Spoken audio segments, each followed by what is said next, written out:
hoje, e vai ter experimento para a semana que vem também, o experimento também é legal, de dilatação térmica. Mas façam um tempo de vocês, se puderem gravar, eu agradeço, fica melhor a tarefa, mas principalmente sempre responder as perguntas e tal. E respondam as perguntas mesmo se vocês não puderem fazer, porque é só olhar o meu vídeo e responder as perguntas com o que vocês acham sobre o vídeo que eu fiz. Tá, só deixa eu ver o negócio, tá bom. Então, hoje é a aula 12. Eu acho que vai ser a última, ou talvez a penúltima, aula sobre aula de física térmica, tá? Depois a gente já vai para outro assunto. E a gente vai continuar a falar de transmissão de calor, porque a gente não acabou. E vamos falar de dilatação térmica. Tá? Então, só uma coisa. Vai ter simulado, né, esse fim de semana, e o simulado vai ser sobre essa matéria, desde energia até física térmica.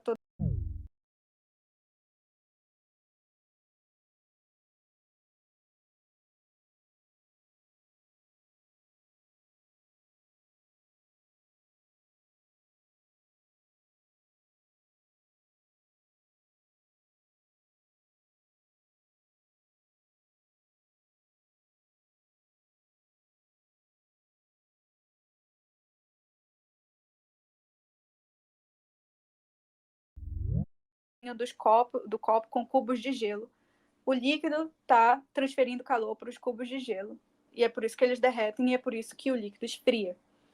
Né? Então, calor e temperatura são coisas diferentes, porque calor é energia, é medido em energia, temperatura tem sua própria medição, suas coisas diferentes. Então, o jeito que elas se conectam é pelo princípio do equilíbrio térmico, que fala que quando você tem dois corpos em temperaturas diferentes que entram em contato térmico, vai ser transferido calor do que está mais quente, ou seja, a temperatura mais alta, para o que está mais frio, que é a temperatura mais baixa, até que as temperaturas fiquem iguais. E aí a gente falou, isso é o princípio do equilíbrio térmico, é uma coisa que a gente observa na natureza tanto, que virou um princípio, que todo experimento que a gente faz meio que concorda com esse princípio. E aí, a gente não sabia ainda falar qual que vai ser essa temperatura igual que os corpos vão chegar. Depois a gente falou de capacidade térmica, que é basicamente a gente falar que cada tipo de objeto vai ter uma facilidade ou dificuldade, né, para aumentar sua temperatura. Uns mais do que outros. Isso depende do quê? Depende da massa e depende do tipo de material. Então, a gente definiu essa quantidade, que é a capacidade térmica, como eu estava explicando agora do experimento do balão. Capacidade térmica, ela é massa vezes calor específico. Calor específico é um número que é uma propriedade do material, e a massa é a quantidade do material que eu tenho. Por que eu não uso volume, né? Porque o volume, e é isso que a gente vai ver hoje, muda com a temperatura, enquanto a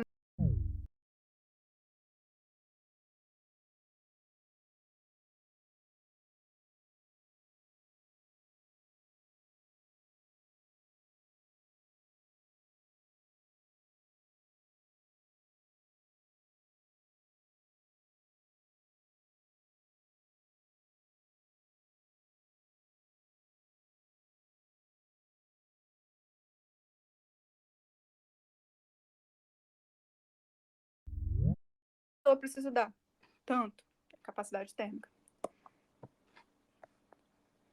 E aí a gente viu o exemplo da praia lá. Na praia você tem a areia, você tem uma quantidade de areia e você tem o mar. A quantidade de mar que está recebendo o sol ali, a quantidade de água do mar, é muito maior do que a quantidade de areia. Então, por causa disso, e também porque o calor específico da água é maior que o da areia, então as duas coisas são maiores, tanto a massa, que é esse mzinho, quanto o calor específico. Por causa que essas duas coisas são maiores, então a capacidade térmica do oceano é maior que a capacidade térmica da areia da praia. E aí, isso faz com que aconteça o quê? Capacidade térmica maior significa que é mais difícil de aquecer. Ou seja, ele não alcança uma temperatura tão alta quanto a areia. Mesmo que o calor que eles estejam recebendo é o mesmo, porque é o sol que está dando calor para eles, o mesmo sol está dando calor para eles, um fica com a temperatura mais alta que o outro. E isso é porque a capacidade térmica do oceano é maior que a capacidade térmica da areia. Então a gente viu essa aula passada e a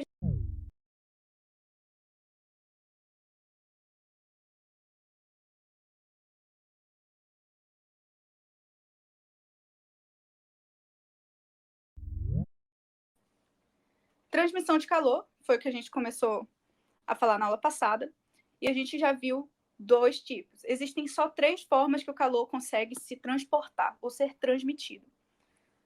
A primeira é conduzir parte dele, o quão fácil ele consegue espalhar esse calor para o resto do material. Então, isso vale para a barra de metal, que foi o que eu coloquei aqui. Eu esquento ela desse lado. O calor é transportado por contato mesmo de cada partezinha da barra de metal para ela toda, até ela ficar toda quente. Ela é uma boa condutora de calor. Se fosse um pedaço de madeira, aí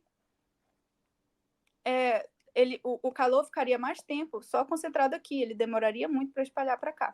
Isso significa que a madeira é um mau condutor de calor. Então, eu fiz lá o experimento mostrando a colher de metal e a colher de madeira na água quente, né, na água fervendo. Para uma, o calor se transporta muito mais rápido do que para a de madeira, né, a de metal. Então, o metal é um bom condutor de calor.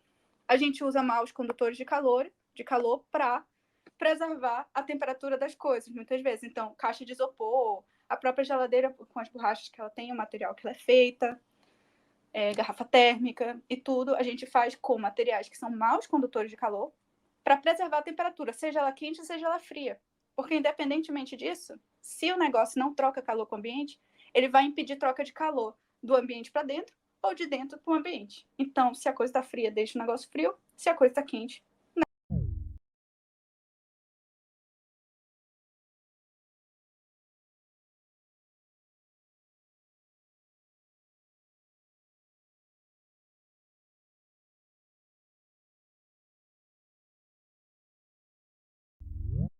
se você tem uma substância aquecida, e é a mesma substância, né?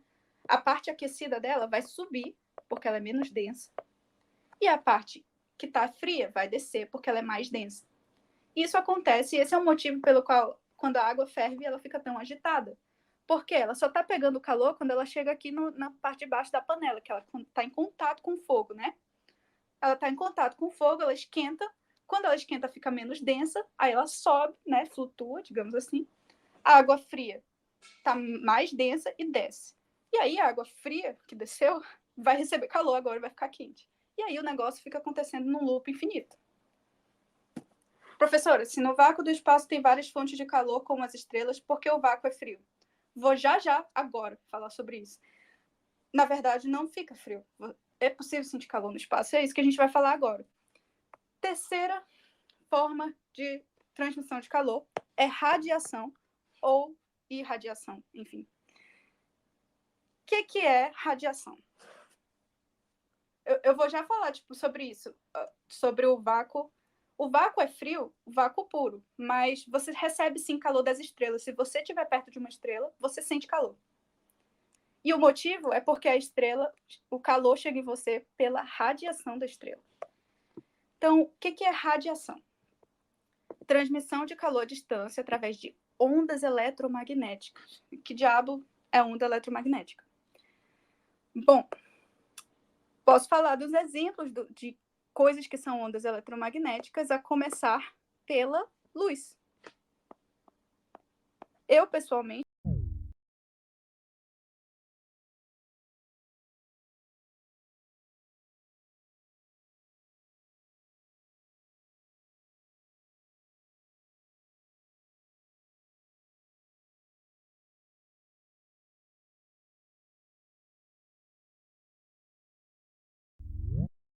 então, ela não precisa de um meio para se propagar. E quando ela passa em matéria, ela faz a matéria dar uma balançada, dependendo do tamanho dela. Então, aqui a gente tem os exemplos. Luz visível é um exemplo. Então, ondas que a luz que a gente enxerga é feita de ondas eletromagnéticas. Que mais?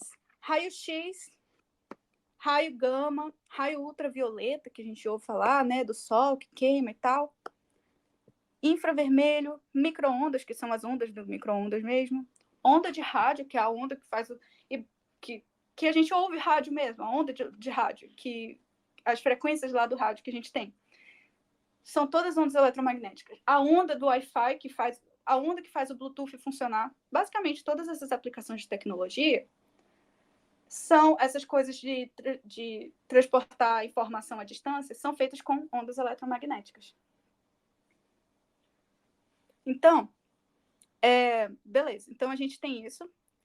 E, basicamente, a gente enxerga essa daqui por um motivo técnico. Porque os nossos olhos são tipo sensores que conseguem enxergar e interpretar como cores essas aqui que estão no espectro do visível, que são essas que têm uma certa frequência. Frequência é o quão apertadinha assim ou o quão separadas elas são, tá? Então,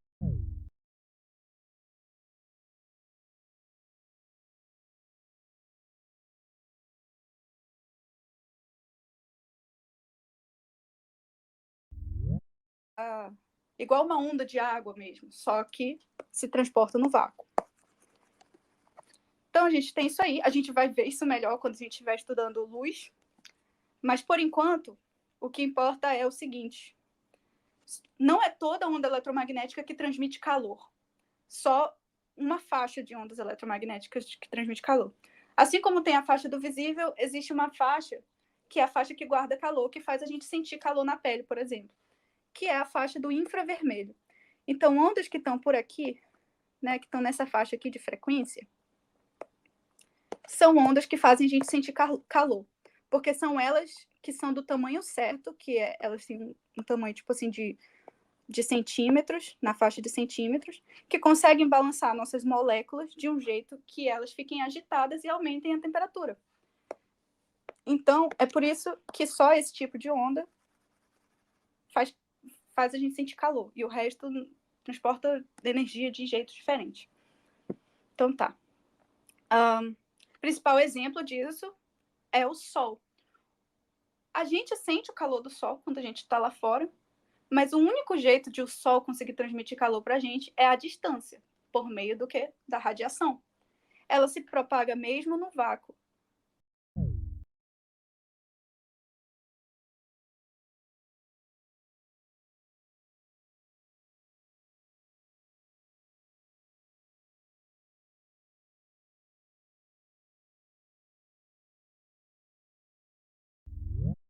Da radiação. Lembrando, não é a radiação que a gente vê. Então, a gente vê a luz do Sol, que é amarela ou branca, enfim. A gente está vendo essa luz, mas não é essa luz que esquenta a gente. A luz que está esquentando a gente é uma que a gente não enxerga, que é o infravermelho. Essa aqui, o infravermelho, a gente não enxerga essa. Mas existem câmeras que são sensores que a gente consegue usar para enxergar essas ondas no infravermelho. Deixa eu ver aqui a pergunta que o Davi fez. O vácuo é tecnicamente frio porque não tem nada para absorver a radiação?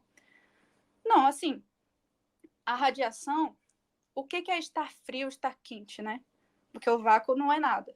Então, quando a gente fala de frio, a gente tem um objeto frio, quente e tal.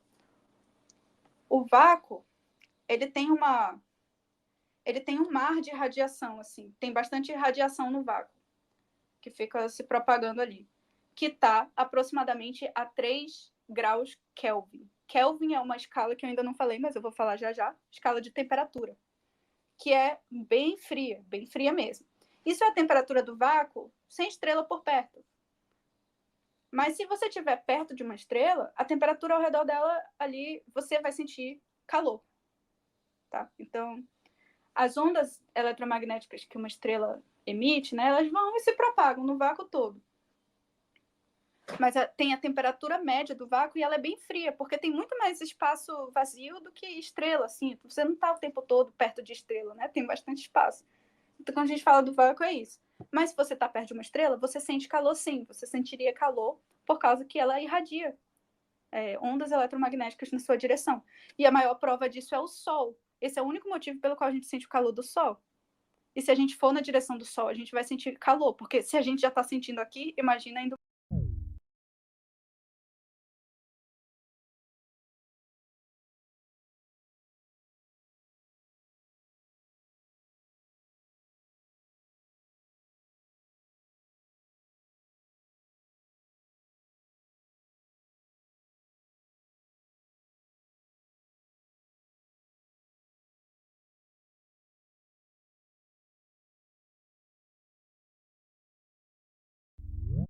vácuo, mas se não tiver ninguém para sentir calor, o que significa tá frio ou quente, sabe? Aí tem isso.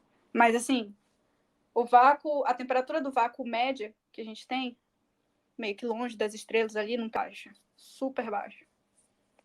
Mas ainda tem alguma coisa ali.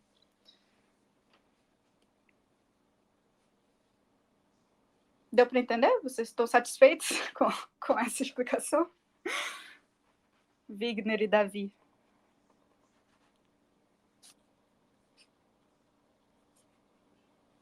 Beleza. A gente pode até conversar mais sobre isso, mas depois, quando a gente estiver falando de luz.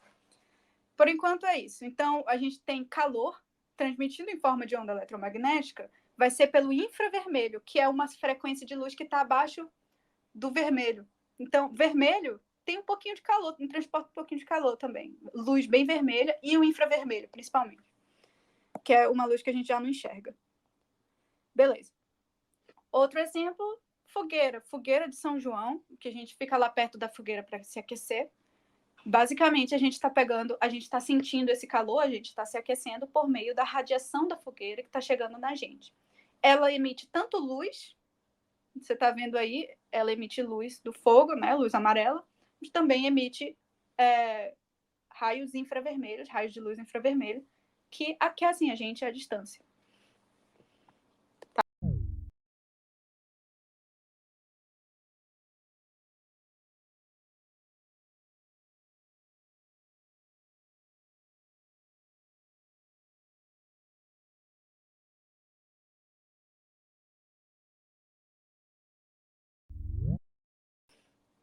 Existe uma temperatura, vou falar já já, que é menos 276 graus Celsius. Essa é a mínima temperatura que um objeto consegue estar. A gente não é possível aquecer menos do que isso, porque teoricamente essa é a temperatura em que as moléculas de qualquer material estariam completamente paradas. Completamente paradas, não estariam mexendo nem um pouquinho. A gente consegue chegar muito perto dessa temperatura, mas a gente não consegue chegar nela, assim. Isso seria contra as leis de termodinâmica, enfim. Aí, então, a gente tem essa temperatura zero. Se a temperatura for acima de menos 273 graus Celsius, então a gente tem alguma temperatura. E todo objeto, se observado, todo objeto que tem alguma temperatura vai emitir radiação térmica ou não térmica. Então, todos os objetos ao redor de você emitem radiação, ou seja, luz, né? Entre aspas.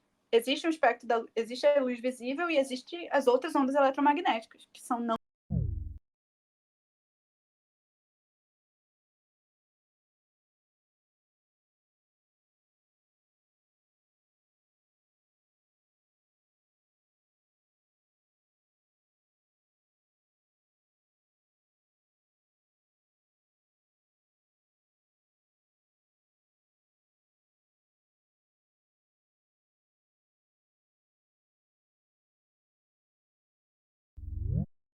Ele pode emitir radiação na luz visível também. Pode emitir luz visível, que é o que acontece quando você chega em temperaturas muito altas.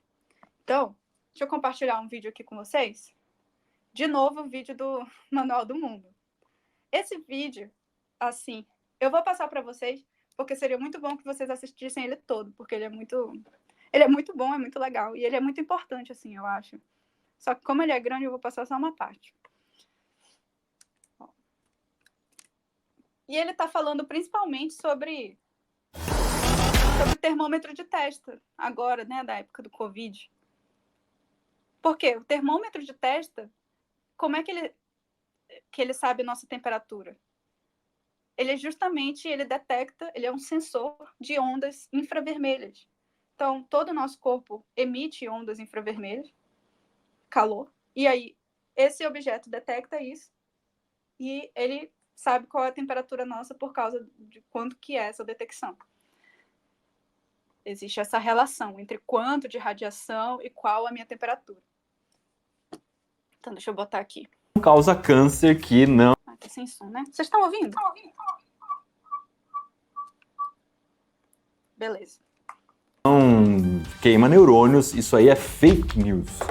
Vamos para sobremesa, que é essa belezinha aqui, uma câmera térmica ou câmera termográfica. Eu não tenho essa câmera, não é minha. Eu queria muito uma câmera dessa para poder mostrar.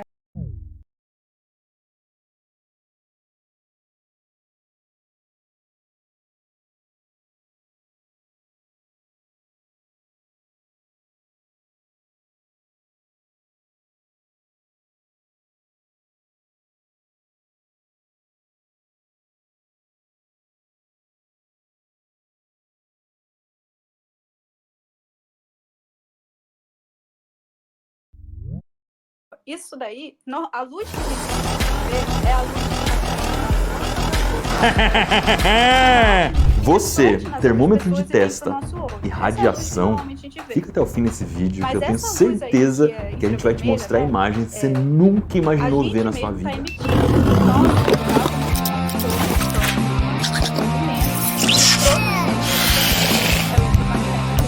Eu acho mais louco nesse equipamento é que ele absolutamente não depende de luz visível. Ele funciona igual naqueles filmes de guerra que o cara tá procurando inimigo no escuro. Não tá chegando nada, mas se fosse numa guerra, você podia usar a câmera pra me encontrar.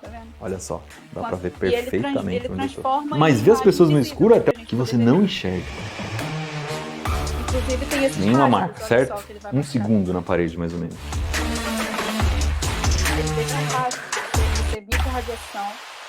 Quando a radiação passa no objeto, ele também vibra e também emite radiação de volta. Porque radiação, ela vem do fato de que você mexe coisas com carga elétrica, que é uma coisa que a gente vai ver depois. Isso tudo que eu mostrei pode ser usado para o mal. Tinha uma história que um tempo atrás, alguns bandidos estavam usando esse tipo de câmera. Percebi. Eu usei um modo da câmera, estou passando o palito na frente da câmera, olha só como ela fica meio desfocada, você não consegue entender mais quais são esses objetos. Uma coisa que eu vi uma vez e sempre tive vontade de fazer é o corante.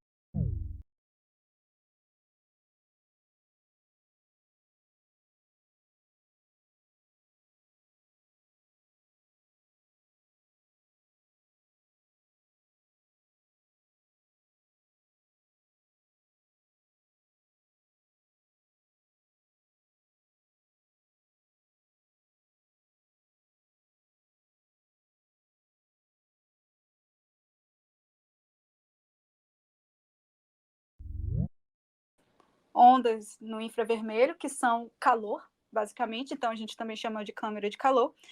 E o termômetro de testa, que eu até tenho aqui, né, que eu fiz no outro vídeo, ele detecta qual que é a nossa temperatura, lendo quais são as ondas eletromagnéticas que você, né, que os seus átomos, suas moléculas estão emitindo. E aí, com isso, ele consegue saber.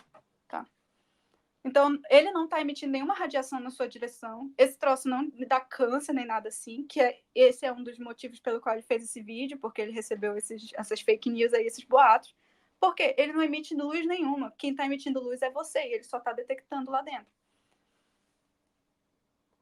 Luz negra. Bom, luz negra é uma reação. É incandescente, está meio fora do meu escopo. Eu não sei exatamente como funciona. É uma reação bem específica. Mas é tipo uma reação química. Muitas reações químicas, elas emitem luz de certo tipo. E aí elas refletem uma coisa de um jeito diferente, assim. Mas eu não tenho muita certeza, muita propriedade para falar. Aqui, deixa eu só mostrar para vocês. Que é uma coisa que ele fez antes também. Eu estava falando que todo objeto emite luz, né? A gente, inclusive. E também, se ele tiver numa temperatura muito alta, ele pode emitir luz visível. Muito legal, que eu quero mostrar na prática agora, aqui, ó, ele vai aquecer o olhando, sem sentir a temperatura na sua pele. Porque eu já disse que os objetos, a partir de uma certa temperatura, eles começam a emitir luz.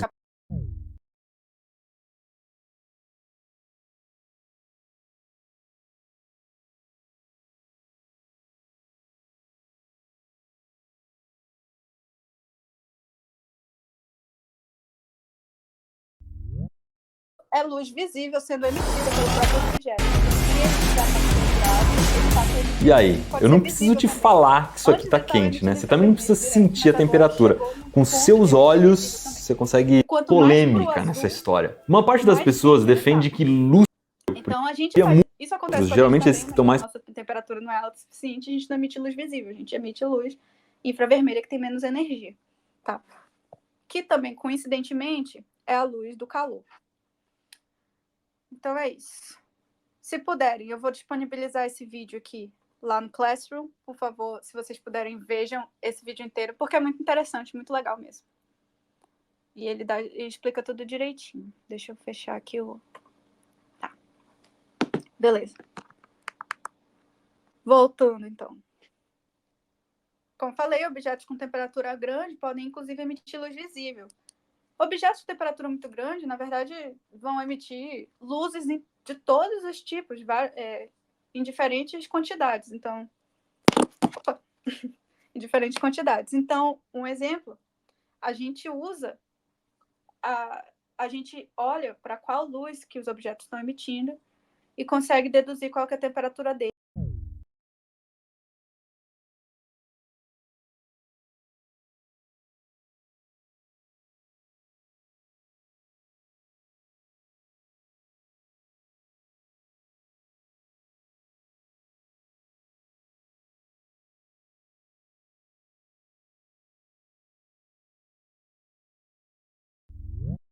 De cada frequência, e a gente consegue, com isso, deduzir qual que é a temperatura que ela está.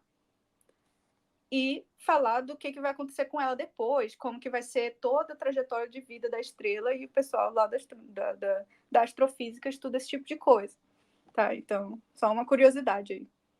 Aí eu já parei para falar de luz, né? Mas lembrando sempre que a luz que importa nesse caso aqui todo é só infravermelho, que é a luz que dá a sensação de calor. É a onda eletromagnética que, quando pega em você, você sente calor, de fato, e transmite calor para os objetos. As outras, não. As outras fazem outros efeitos.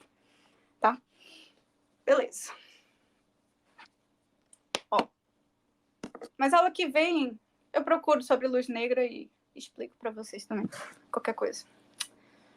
Tá, vamos mudar de assunto. Vamos falar de dilatação térmica. Eu falei um pouquinho sobre isso na primeira aula, vou falar mais agora.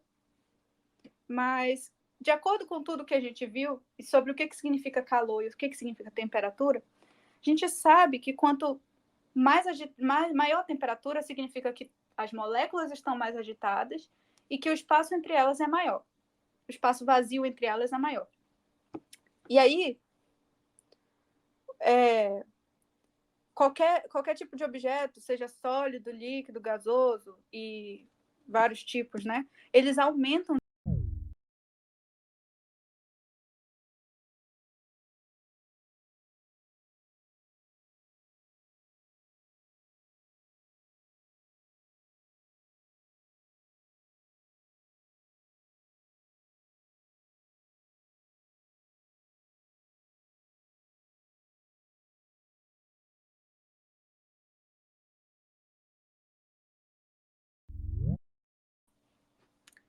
Então, beleza. E aí, quando a temperatura diminui, fica menor de novo, né? Porque o espaço fica menor de novo. Então, do que depende esse crescimento? De novo, ele vai depender do tamanho do negócio inicial, do seu objeto, vai depender do tipo do material e vai depender de quanto que você variou essa temperatura. Então, toda vez que aparece assim, uma coisa depende do tipo do material, significa que vai ter algum coeficiente envolvido. Lá na capacidade térmica, a gente viu que depende do tipo de material, quanto que a temperatura dele aumenta. Então, existe o quê? Calor específico. Depende do tipo de material. Aí, a gente viu também que na condução, né, no fenômeno de condução, existe maus e bons condutores de calor, porque depende do tipo de material. E aí a gente chama isso de quê? Condutividade térmica, que é um coeficiente. E aqui também depende do tipo de material, o quanto que ele cresce quando você aquece o material. E aí a gente chama isso de coeficiente de dilatação. Então, né, toda vez que o negócio depende do material, a gente vai ter um coeficiente ali, que vai ser o número que a gente vai multiplicar, para a gente saber o quanto que ele cresce, quanto que ele diminui, porque ele tem propriedades químicas, né, dos átomos que vão fazer ele fazer isso mais fácil ou com menos facilidade. Tá?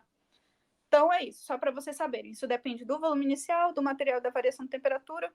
E aí, parecido com a capacidade térmica, vai dar o tanto que você vai calcular, o quanto que ele aumenta, vai ser alguma coisa do tipo volume inicial, vezes o tanto que mudou de temperatura, vezes um coeficiente que vai depender do material. Não precisa decorar isso, não, só para saber que existe. E vai ser mais ou menos assim que se calcula isso. Mas exemplos do dia a dia, então, né? Exemplo, termômetro de mercúrio, que foi o exemplo que eu já comentei. Você tem aí um elemento químico, que é o mercúrio, que está no seu formato líquido aqui, e você coloca ele num tubo muito fino, que ele é tão fino que só importa, basicamente, o comprimento dele, né? Mas aí você tem que especificar aqui o quão fino que ele é. E aí, com isso, você define onde é que está a sua escala de graus Celsius. Então, você coloca esse termômetro aqui no gelo, e aí você fala, na água com gelo, né? Você fala, isso daqui é 0 graus Celsius e marca aqui. Então, essa vai ser a minha marca de 0 graus Celsius. E aí, você coloca ele aqui na água que está fervendo e marca aqui 100 graus Celsius. E aí, você pega essas duas marquinhas que você fez e divide no meio 100 pedaços iguais. E aí, essa é assim que define a temperatura que a gente conhece, né? É assim que define a nossa escala de temperatura em graus Celsius. Mas, como eu falei, existe a temperatura em Kelvin, que ela é quase igual à de graus Celsius. A única diferença é que muda onde é que está o zero dela.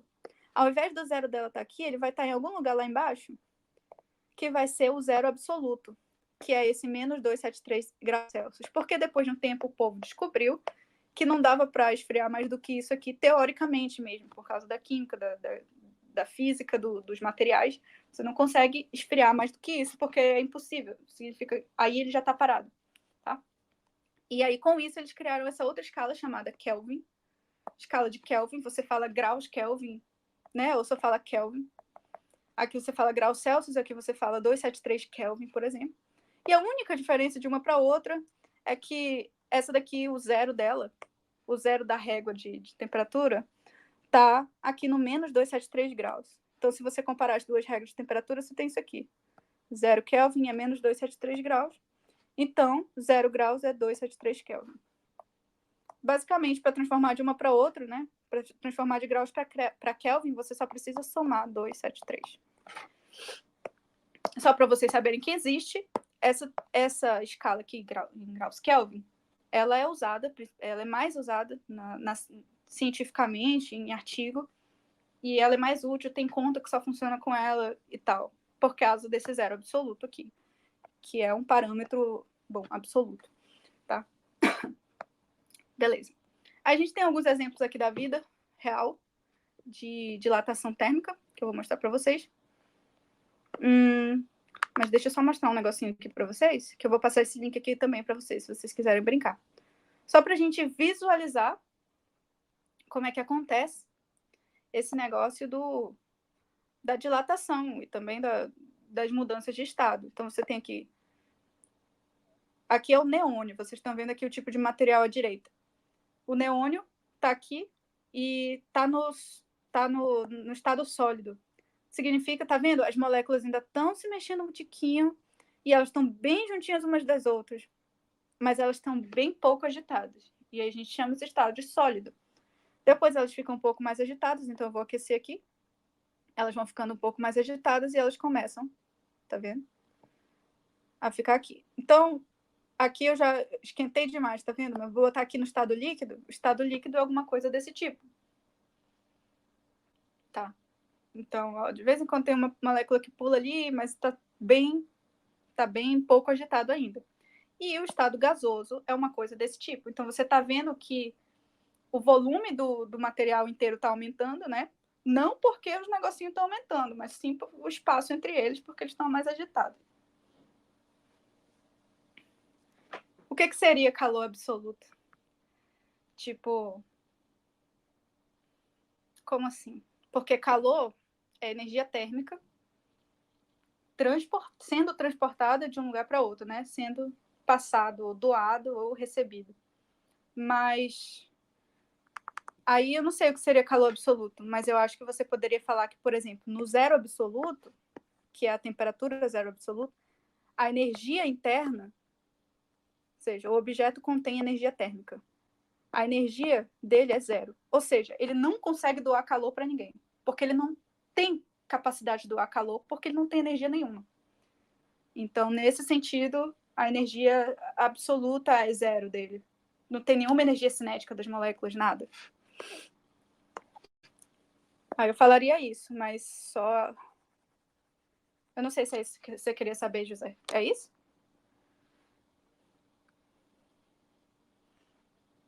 O que é calor absoluto?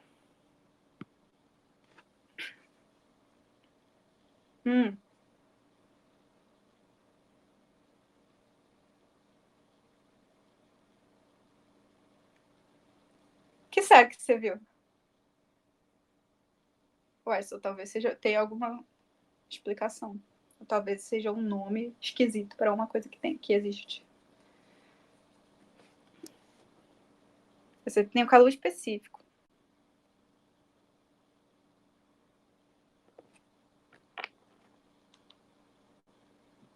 A temperatura mais quente de todas. Então, isso é interessante, né? Porque agora eu acabei de falar para vocês que existe a temperatura mais fria de todas, né? A temperatura mais quente de todas existe ou não? Aí, ó, até onde a gente tem, o negócio é o seguinte. A temperatura maior de todos tem a ver com quanta energia que o corpo pode ter. Por quê? Ele pode ter... tem a ver com a energia cinética, né? Com a velocidade das partículas.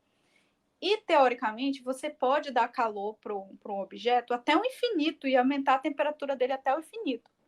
Porém, o universo, né, como a gente teoriza hoje, ele é finito. Ele não tem energia infinita. Não existe recurso infinito.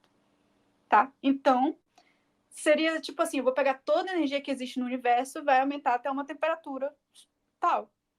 E não vai aumentar mais do que isso, porque não existe mais nenhum recurso, não existe mais energia para dar. E a energia todos conserva. Então, basicamente, existiria esse valor, mas seria uma coisa muito absurda, assim, da gente ficar, né? Não é tão útil quanto o zero absoluto. Mas teria, tipo assim, o universo tem uma quantidade de energia. Se a gente usasse toda essa energia para aquecer uma substância, aí a gente teria a temperatura máxima que ela chega. Mas, enfim, dependeria do tipo da substância também, do que ela é feita. Porque, como eu falei, a temperatura depende, né, do tipo da substância, quanto que ela cresce a temperatura dela. Mas o calor que seria dado, não. O calor seria de toda a energia que tem no universo que fosse transformada em calor, aí você teria calor. Um calor absoluto. Tipo isso. Então, sim, até que faz algum sentido. Se fosse o quê? Em uma supernova.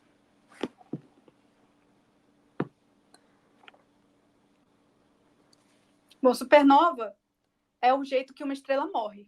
Alguns tipos de estrela morrem desse jeito, que parece tipo uma grande explosão com muita luz que sai dela. Então, ela tem muita, muita, muita energia, óbvio. Mas essa energia que ela tem é a energia que a estrela tinha. Enfim. Então, é só a energia que tá ali, né? O resto do universo tá de boa. Seria pouco comparado com, né, todo o resto somado, mas é isso aí. Mas tá bom. Então, aqui, ó, para vocês brincarem depois, um detalhe específico da água é o seguinte. Lembra que eu falei que... Vou colocar uma página mais aqui.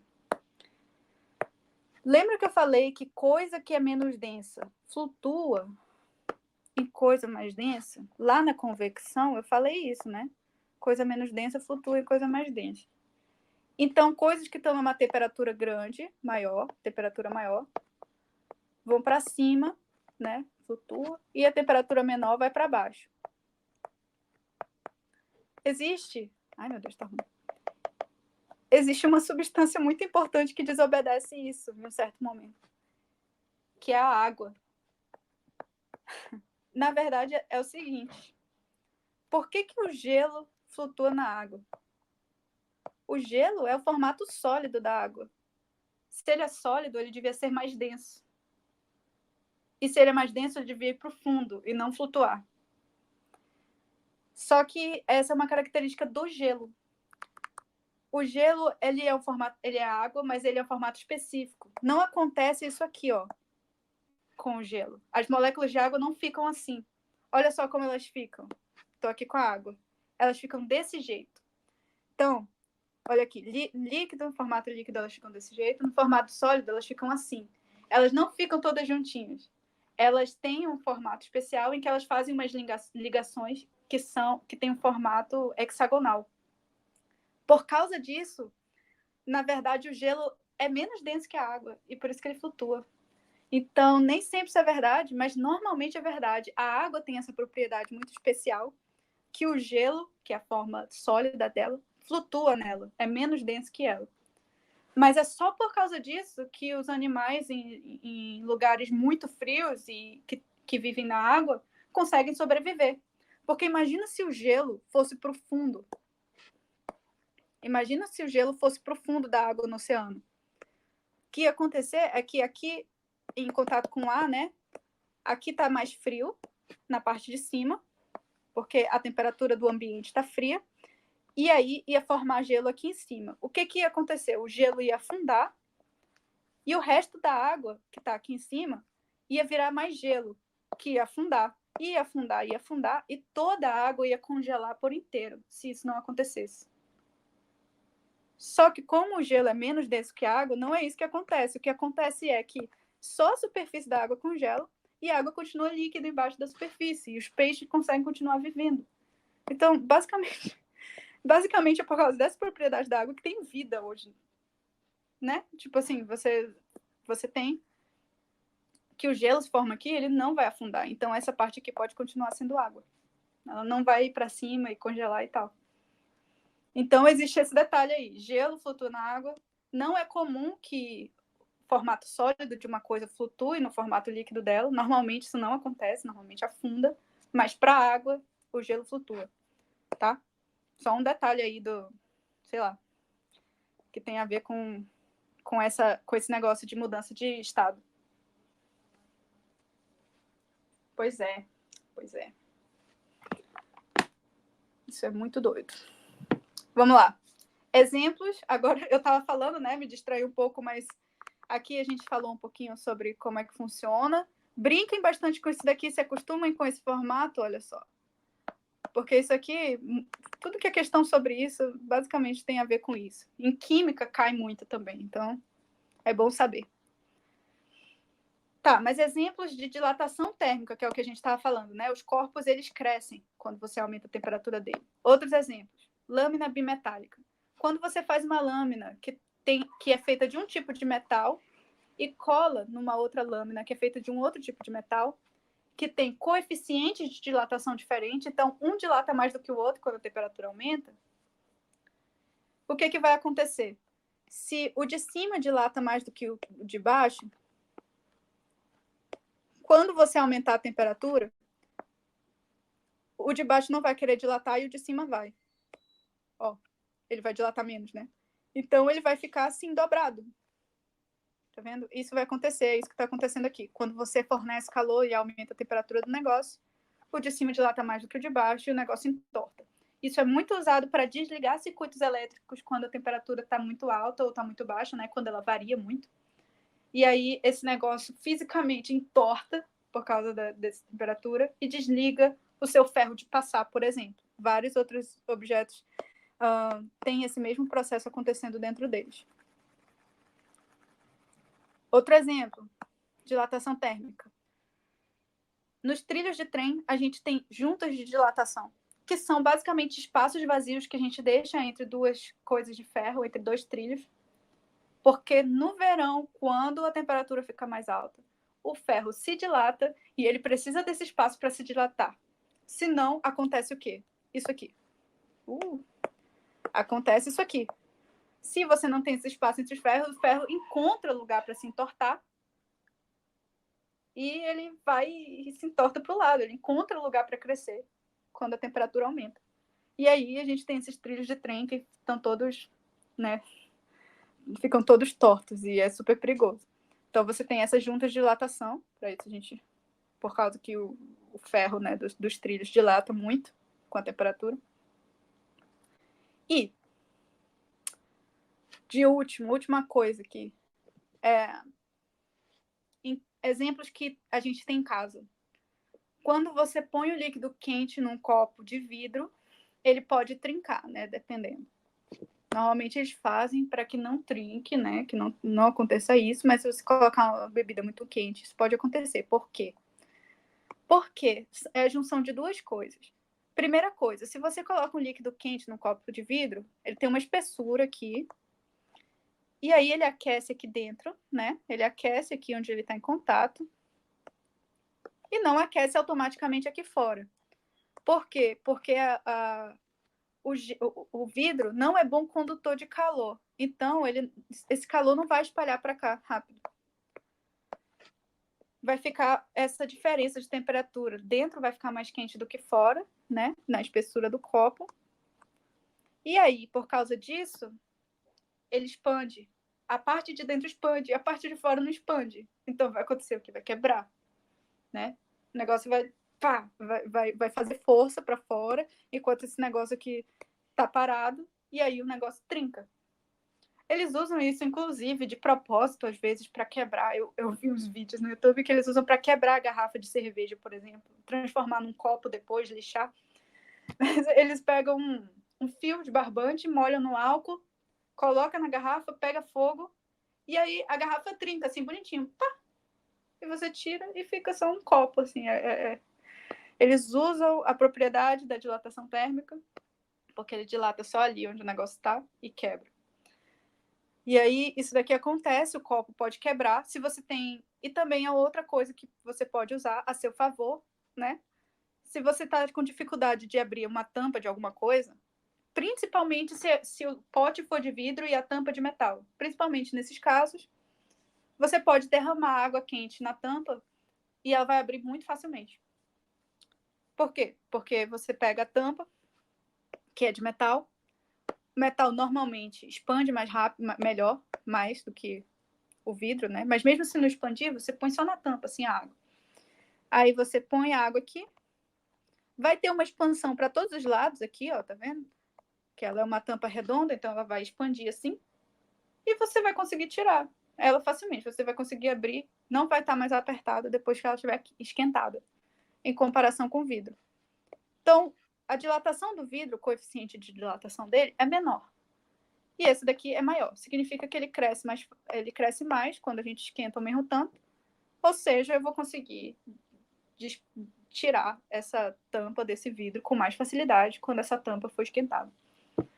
Então, tá aí vários exemplos, né, de lugares onde acontece dilatação, tanto na vida, na engenharia, quanto em casa, tá? Então, ó, eu sei que essa aula foi cheia de assunto, mas reparem nos tópicos principais, principalmente para estudar o simulado agora no final de semana. Conceito de temperatura e calor, equilíbrio térmico, capacidade térmica, o fato de que ela existe, né? Transmissão de calor, que é feita de 3 jeitos: condução, convecção e radiação, lembrem? E a última coisa, aí a gente estudou radiação hoje mais em detalhe, né? E a última coisa é a dilatação térmica, que é os objetos aumentam, né? Quando eles são aquecidos, e diminui quando eles são esfriados. Então, é isso aí. Aqui tem um exemplo de questão, que eu vou deixar lá para vocês, que caiu no Caltech, para ver se vocês entenderam direitinho. Bom, é isso. Vocês têm alguma dúvida? Quando um lugar pega fogo, os vidros estouram porque o vidro não é um condutor de calor? Sim. Sim. Tipo, a parte, por exemplo, você tem uma janela. A parte de dentro, o mesmo princípio que eu mostrei aqui, né? A parte de dentro da espessura do vidro vai querer dilatar porque ela está numa temperatura alta. Ele não vai, o vidro não vai ficar todo à mesma temperatura, justamente porque ele é um mau condutor, né? Só a parte de dentro dele vai ficar com essa temperatura, vai demorar para o resto ficar também. Então ele vai expandir a parte de dentro e a parte de fora vai ficar onde ela tá, então ela trinca. Numa janela, por exemplo, aí ela pá, explode, né? É por isso que os vidros estouram.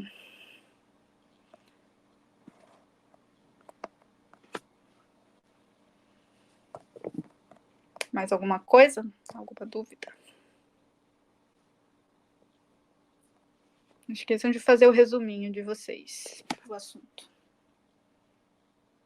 Beleza, vou tirar a foto aqui rapidinho de quem não saiam ainda, porque eu vou só tirar a foto aqui para saber, para preencher na chamada. De quem veio.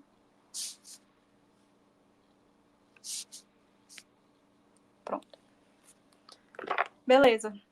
Tchau, tchau, gente. Vou terminar de gravar aqui.